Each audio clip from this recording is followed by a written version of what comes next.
At first glance, it looks like a simple snack. But what most people don't realize is that the cashew is one of the most unusual and dangerous nuts in agriculture. It doesn't grow inside the fruit, it grows outside it. And between the shell and the kernel lies a toxic oil strong enough to burn human skin. Yet every year, Vietnam processes more than 1.5 billion pounds of cashews, generating over $3.6 billion in exports and supplying more than 80% of the world's processed cashew kernels. This is not just farming. It is a system where biology, chemistry, and industrial precision must work together perfectly. So how does a fragile kernel hidden inside a toxic shell become one of the most valuable agricultural exports in the world?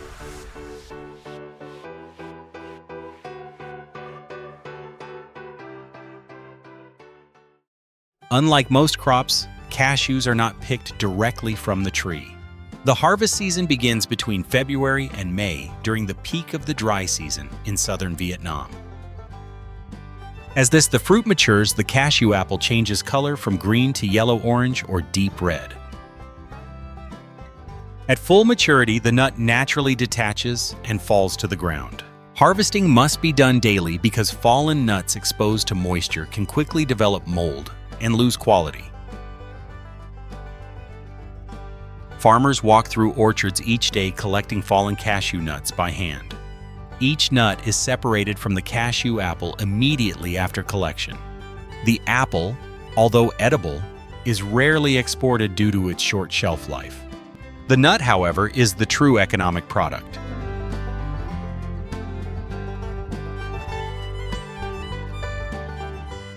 In some orchards, long poles are used to gently shake branches and accelerate the fall of mature nuts. Workers must avoid collecting unripe or wet nuts as these reduce kernel quality during processing. A skilled worker can collect between 80 to 100 kilograms of raw nuts per day, depending on orchard density. This manual system ensures that only properly matured nuts enter the supply chain.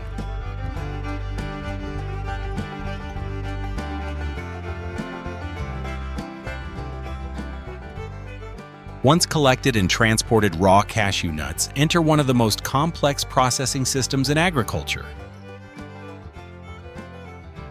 The first step is drying, where nuts are spread under the sun for 2 to 3 days until moisture drops to around 9 to 10%. This stabilizes the nuts and prevents spoilage during storage.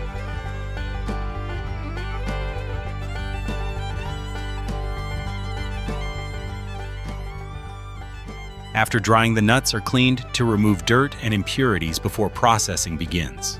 One of the most critical challenges lies inside the shell. Cashew shells contain a corrosive substance known as cashew nut shell liquid, which must be neutralized before cracking.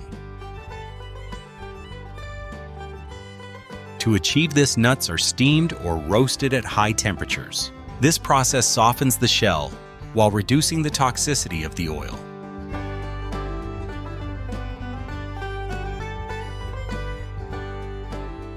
Next comes shelling, where machines crack the shell with controlled pressure.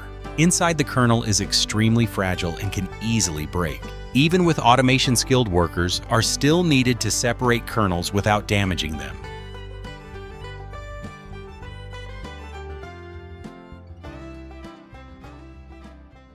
After shelling, kernels still retain a thin outer skin known as the testa.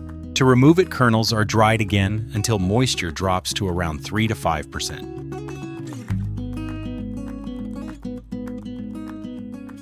This loosens the skin, allowing it to be peeled off through friction machines or manual methods.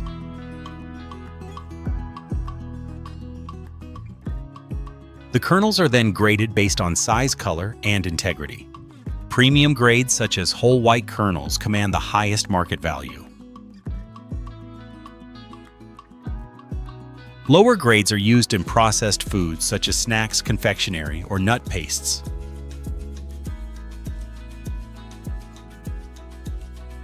Finally, the kernels are vacuum-packed and stored at controlled temperatures between 10 to 15 degrees Celsius to preserve freshness.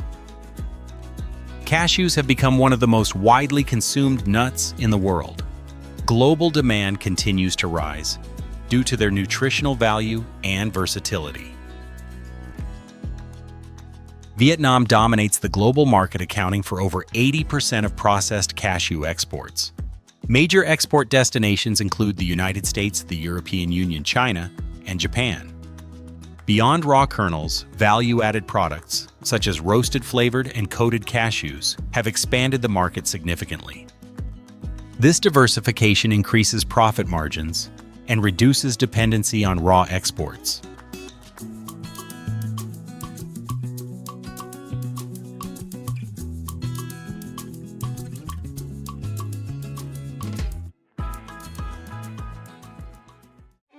So how are these nuts produced? Let's explore the cashew nut cultivation process right now.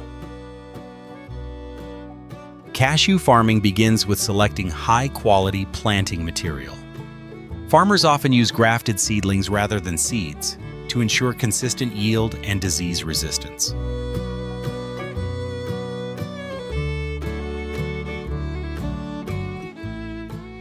Planting is typically done at the beginning of the rainy season when soil moisture supports root establishment.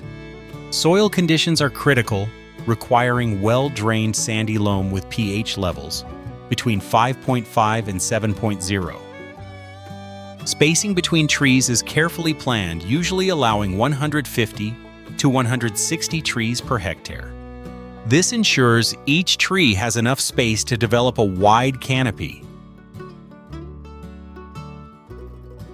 During the first 3 years, cashew trees require intensive care to build a strong structure. Farmers regularly monitor soil moisture and provide water when necessary, especially during dry periods when young trees are most vulnerable.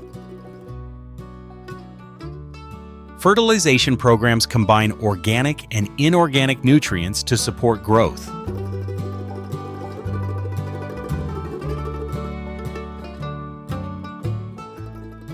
Pruning plays an important role as well. Farmers remove weak, damaged, or overcrowded branches to improve airflow and allow more sunlight to reach the canopy. This improves airflow and allows sunlight to penetrate the canopy. Weed and pest control are essential to prevent competition and crop loss. Well-managed orchards can achieve yields 20 to 30% higher than poorly maintained ones.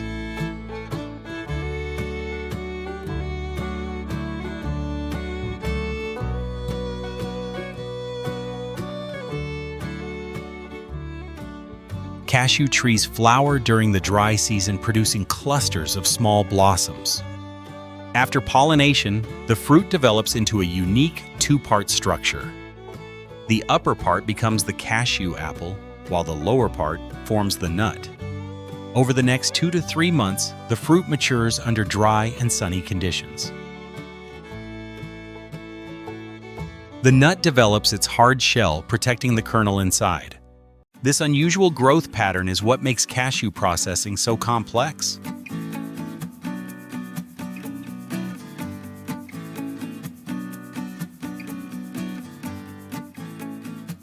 Despite industrial processing, cashew production still depends heavily on human labor.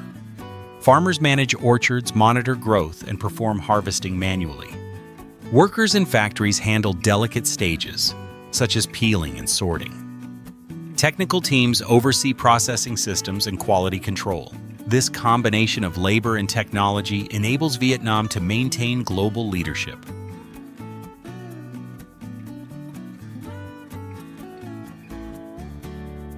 The journey of a cashew nut is one of transformation. From a toxic shell hidden beneath a fruit to a premium product consumed worldwide. Every step requires precision, from harvesting on the ground to processing in factories. What seems like a simple snack is the result of a highly controlled and complex system. Thank you for watching the video.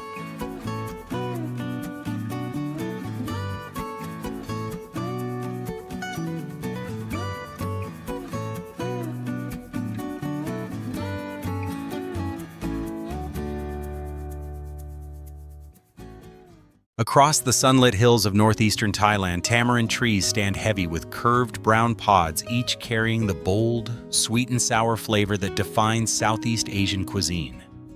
In Thailand, tamarind is more than a spice. It is a thriving agricultural industry and an expanding export product. In 2024, the country remains one of the world's leading suppliers of processed tamarind, serving major markets in the United States, Europe, and the Middle East. But before it becomes paste candy or sauce, tamarind begins in the orchard. This is the story of how Thai farmers grow, harvest, and transform tamarind. Tamarind, scientifically known as Tamarindus indica, thrives in tropical and semi-tropical climates. Although its origins trace back to Africa, Thailand has become one of its most successful cultivation regions. The tree performs best in areas below 1,000 meters elevation, with warm temperatures year-round and a distinct dry season. Northeastern provinces such as Phetchabun and Chaiyaphum are well known for large-scale tamarind orchards. Tamarind trees tolerate drought remarkably well. Their deep root systems allow them to survive extended dry periods, making them ideal for regions with seasonal rainfall. Optimal soil conditions include well-drained sandy loam with a pH between 6.0 and 7.5. Before planting, farmers prepare the land by plowing deeply, removing weeds and incorporating organic matter to improve soil structure.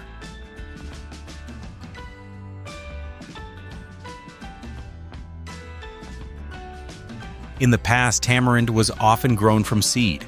However, seed-grown trees can take 6 to 10 years to bear fruit and may produce inconsistent quality. Modern Thai farmers now rely heavily on grafting techniques. Selected branches from high-yielding mother trees are grafted onto healthy rootstocks. This ensures uniform fruit quality and significantly reduces the waiting period. With grafted seedlings, trees can begin fruiting within 3 to 4 years. In nurseries, young grafted plants are nurtured until their roots are strong enough for field transplantation. Once ready, they are planted approximately 6 to 8 meters apart, allowing full canopy development and air circulation.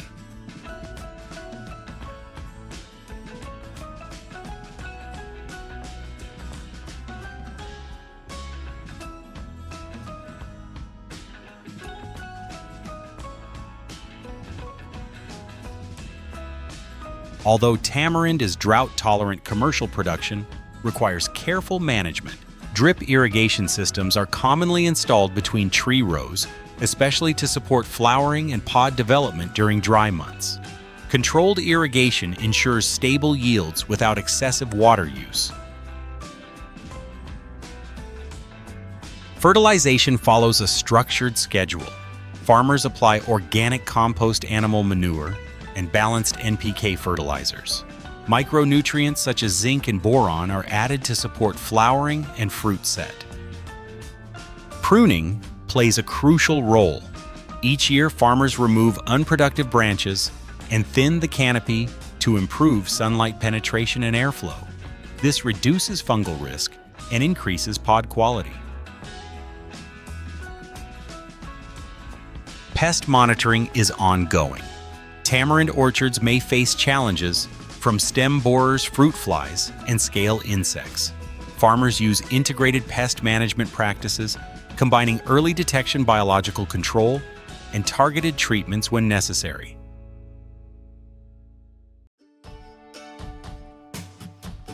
With proper care, tamarind trees produce abundant clusters of curved pods, each measuring 12 to 15 centimeters long.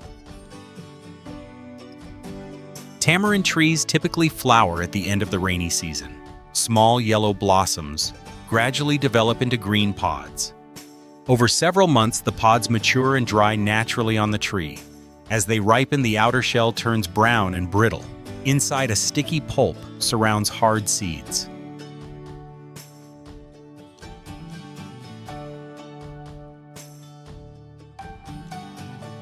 Depending on the variety and climate conditions, Thai tamarind orchards may produce one major harvest per year, with some regions achieving a smaller secondary harvest. A mature tree can yield between 150 to 300 kilograms of pods annually under optimal management. Harvesting tamarind is still largely done by hand. When pods turn fully brown and crisp, workers use pruning shears or long bamboo poles to detach them carefully. Some climb ladders to reach upper branches. Precision is essential. Damaging branches can reduce next year's yield. On medium-sized farms, total harvest output can range from 5 to 10 tons per season. Large commercial orchards may exceed that significantly. Harvest season usually lasts 2 to 3 weeks depending on orchard size.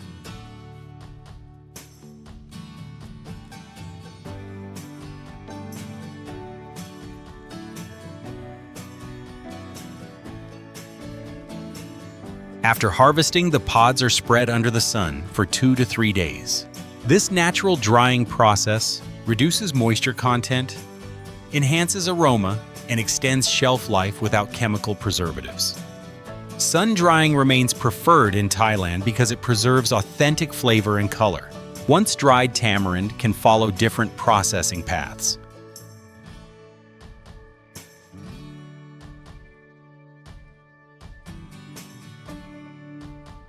Some tamarind is sold whole with shell intact, primarily for domestic and regional markets. For export, many producers peel the shells and separate the pulp from seeds and fibers. This is often done manually to maintain pulp integrity. The dense, sticky pulp becomes the foundation for several products. Tamarind paste for cooking, tamarind concentrate for sauces, powdered tamarind seasoning, tamarind candy.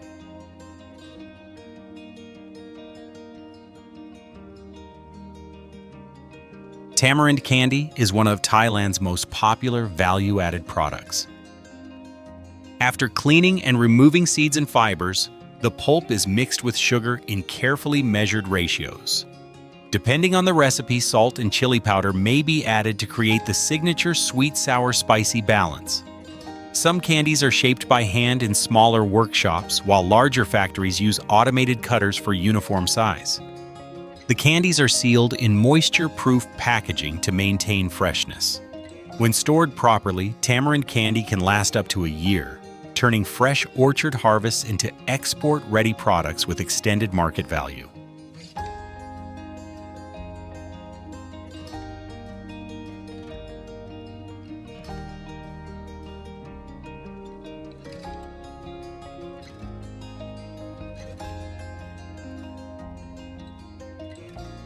Thailand continues to strengthen its global tamarind footprint. As of 2024, processed tamarind exports remain strong, particularly to the United States, Europe, the Middle East, and Japan.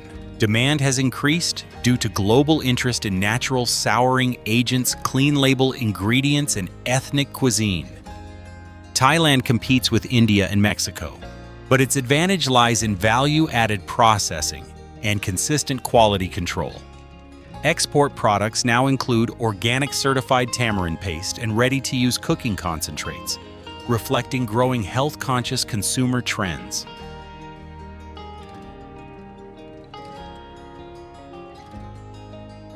Tamarind farming provides stable income for thousands of Thai households, particularly in semi-arid regions where other crops struggle.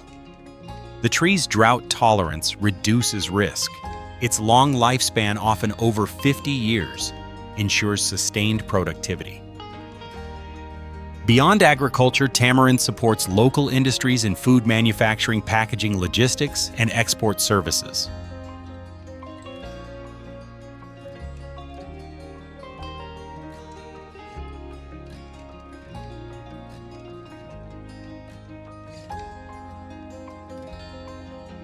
From sunlit orchards in northeastern Thailand to kitchens around the world, tamarind's journey is one of resilience and transformation. It begins as a drought-resistant tree, rooted in tropical soil. It ends as a bold flavor in curry sauces, candies, and drinks. And in between lies years of careful cultivation, skilled harvesting, and thoughtful processing. In the world of tropical agriculture, tamarind proves that sometimes the most powerful flavors come from the most patient trees.